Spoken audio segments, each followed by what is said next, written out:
to Germany. From Alaska to Puerto Rico. All over the world, the United States Army is on the alert to defend our country, you, the American people, against aggression. This is the big picture. An official television report to the nation from the United States Army. Now, to show you part of the big picture, here is Sergeant Stuart Queen. A fascinating but little-known organization is the Army's Exhibit Unit, which visually dramatizes vital parts of the Army's story.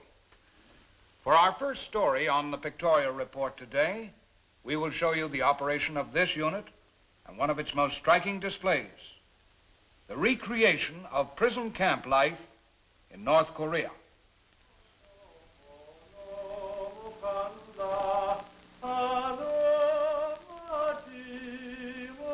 This was Pyeongtaung, POW Camp number 5. In appearance, it was just one of many small villages in North Korea, but there was a difference. The winter months were the worst. There were 16 of us in a 10 by 12-foot room. Sleeping was quite a trick. Cold, you could cut the air with a knife. This was called the icebox.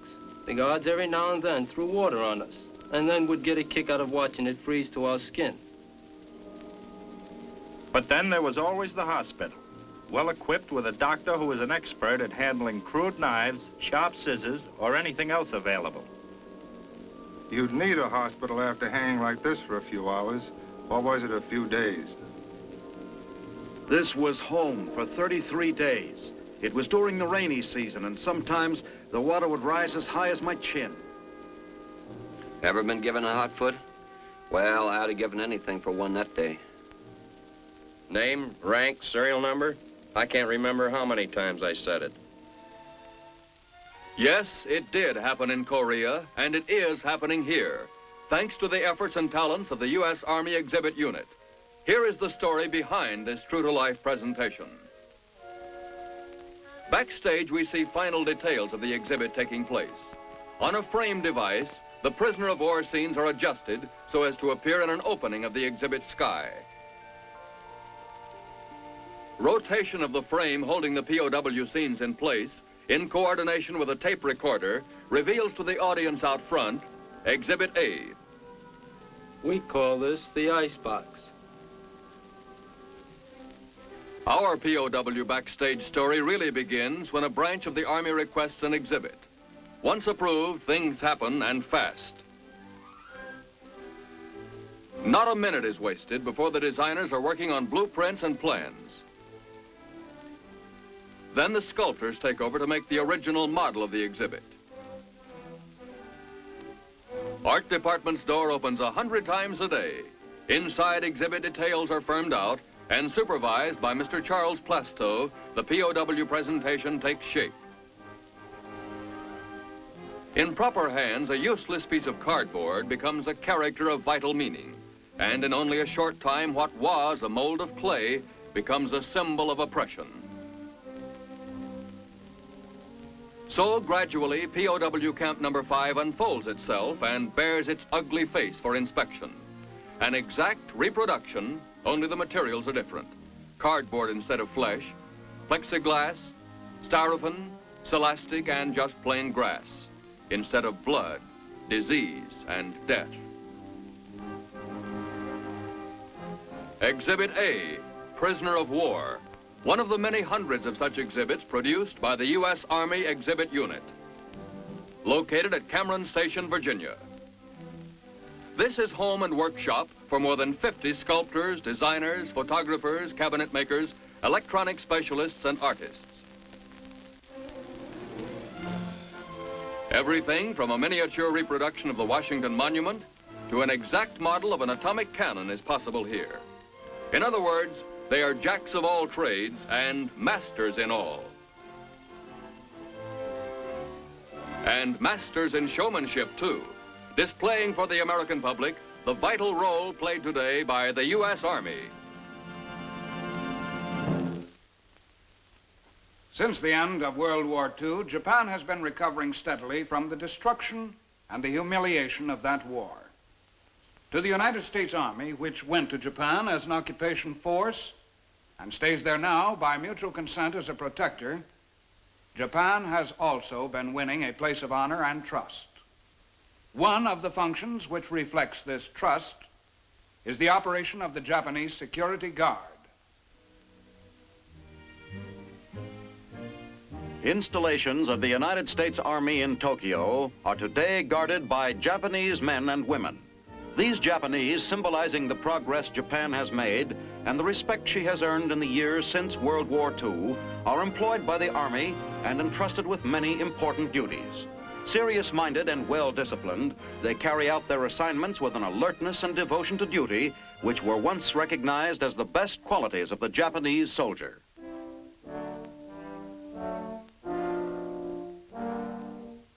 The Guards are efficiently organized into a Security Guard Division, an official branch of the Army Provost Marshal's office in Tokyo.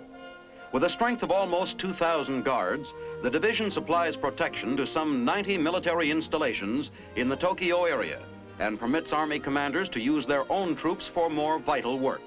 The Army furnishes the uniforms, but pride in uniform, that elusive but all-important quality which indicates spirit and high morale in any unit, is supplied by the Guards themselves.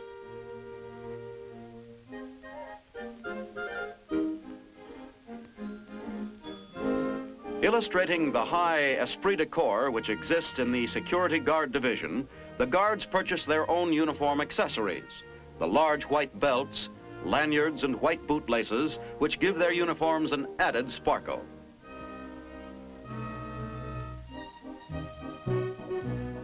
Although it is not a military unit, the Security Guard Division is organized along military lines. An extensive training course is given to all guards, both men and women, before they are placed on duty. Women guards are used primarily to protect the living quarters of WACs and women civilians working for the government.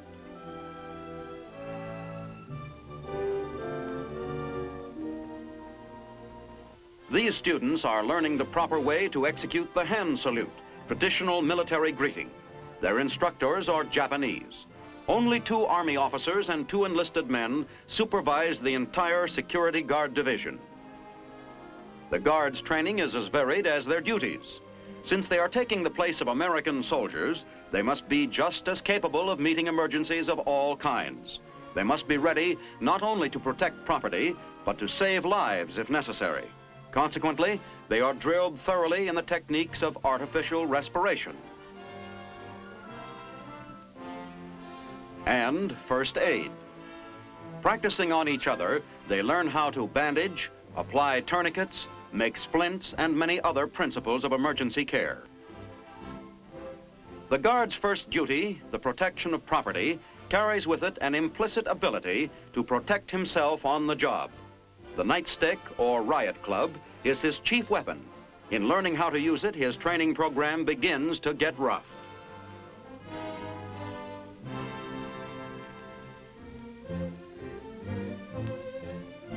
In the flair with which these guards handle their riot clubs, students of Japanese lore might detect the historical influence of the samurai warriors of an earlier day in Japan.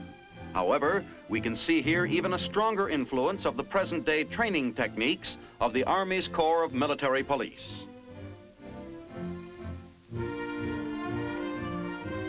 Army training techniques extend to the rifle range, where guards learn to fire Army weapons under the supervision of American officers. Japan, completely demobilized at the end of the war, still has no Army today. But in the post-war years, Japan has been emerging as a potentially strong and stable force for peace in the East. And it can be reasonably expected that the future will find her building a new army to help defend that peace.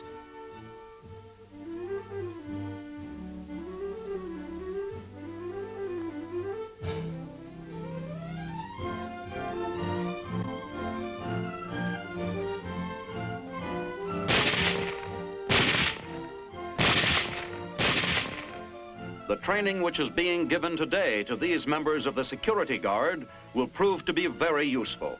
For these men and the members of all Japanese constabulary forces who are being trained could well serve as a nucleus of that army.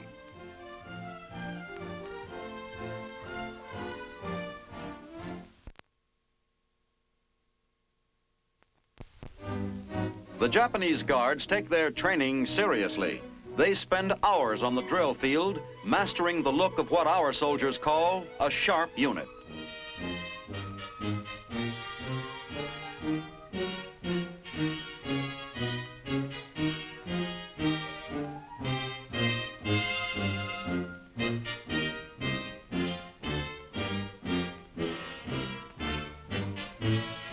By the time their training is completed, they will be a credit to any military outfit. In their well-dressed ranks, the Army finds not only efficient and trustworthy custodians to guard its property, but also strong friends and formidable allies for the future.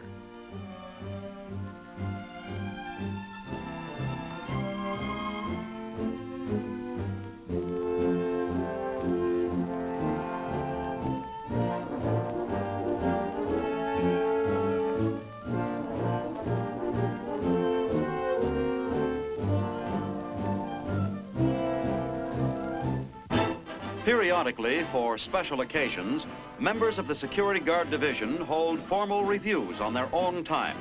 It gives them an opportunity to show off their organization in parade ground pageantry.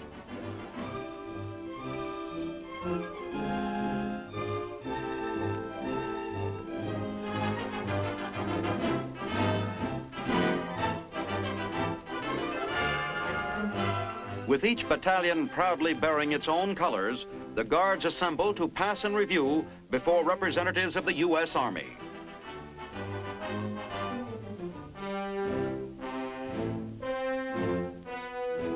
Today, a new Japan, regaining her pride and her strength, is ready to take her new place of honor among the free nations of the world. In these formations of the Japanese security police, who serve the United States Army today, there can be seen the emerging shape of a security guard for a peaceful Orient.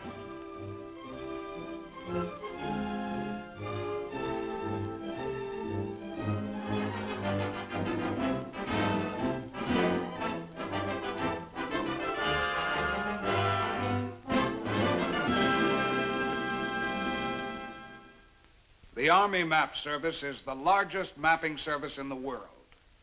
Among its components are the mobile mapping units, which can follow combat organizations into action, producing on the spot large quantities of maps for the all-essential guidance of troops in battle. In Germany, you will see one of these mobile units in action. The job of making maps for the Army in the field falls to engineer topographic companies like the 524th, here setting out on a training mission in Germany.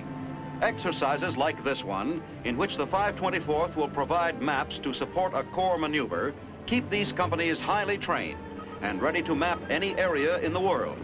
The 524th is a fully mobile unit, carrying all its equipment with it.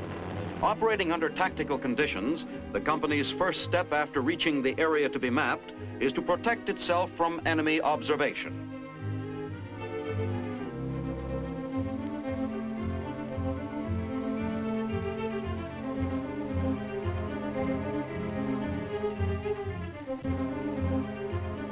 After the equipment is set up, survey teams gather the material for the map, which will be the combat unit's most reliable source of information about the area, often its only source. Working swiftly, these specialists ascertain everything there is to know about the land and its features, both natural and man-made.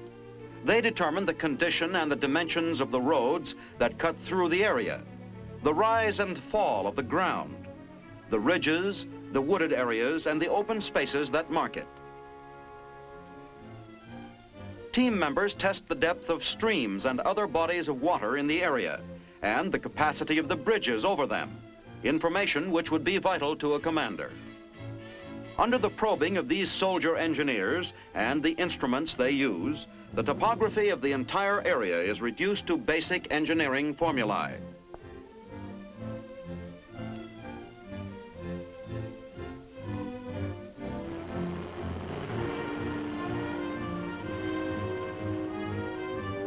Inside a company van in the bivouac area, technicians go to work on the information the survey teams have gathered. First, the identification of the map is set in the margin. Its name, scale, contour level, all the information which will enable the user to read and understand the map quickly. The bridges and streams, the roads and ridges and hills studied by the survey team are transferred to paper as lines and symbols in an exact representation of the area. A separate drawing is made for each color used.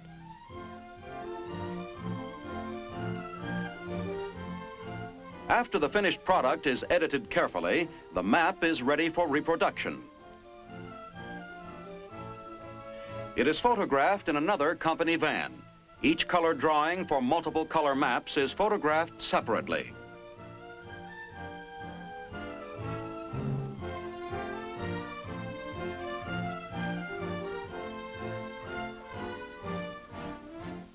A final inspection is given to the negatives. If a minor error is discovered here, it can still be corrected by retouching the negative. In another van, technicians prepare the offset lithographic plates for printing the map. If offset plates are regrained, they can be used many times, thus saving large amounts of money. The plates are sensitized with a material which is distributed evenly by a centrifugal force dryer. The color drawing negatives are printed onto the sensitized plates with arc lights. The plates are developed and are sent on to the printing press van.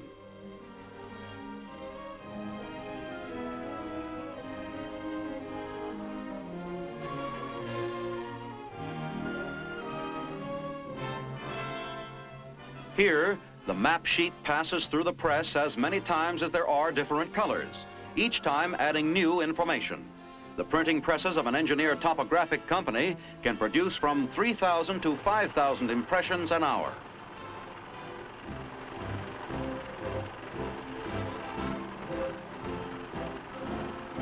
When the maps are finished, they go to yet another van for trimming and baling. Thus, the 524th Engineered Topographic Company completes its mission in support of a corps maneuver.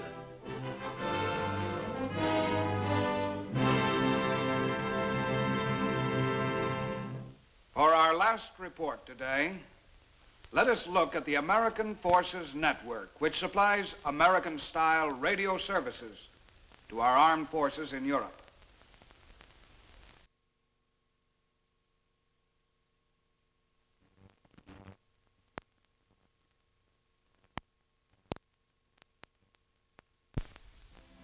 An historic castle in the suburbs of Frankfurt, Germany, is the key station in a vast radio network operated by the United States Armed Forces. In charge of the Frankfurt station, and on hand now to explain the function of the network, is Captain Joseph Given. I'm a reserve officer on active duty with the Army, and I feel fortunate that I may pursue a radio activity while in the uniform. AFN Frankfurt is the key network station of the American Forces Network, and as such has a dual role. We furnish network programming to the rest of the stations in the network, and we also serve our local area of Frankfurt, Heidelberg, and Wiesbaden.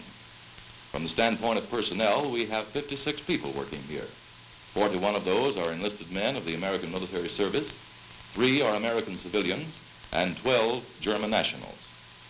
In programming, 80% of our programming is network caliber feed.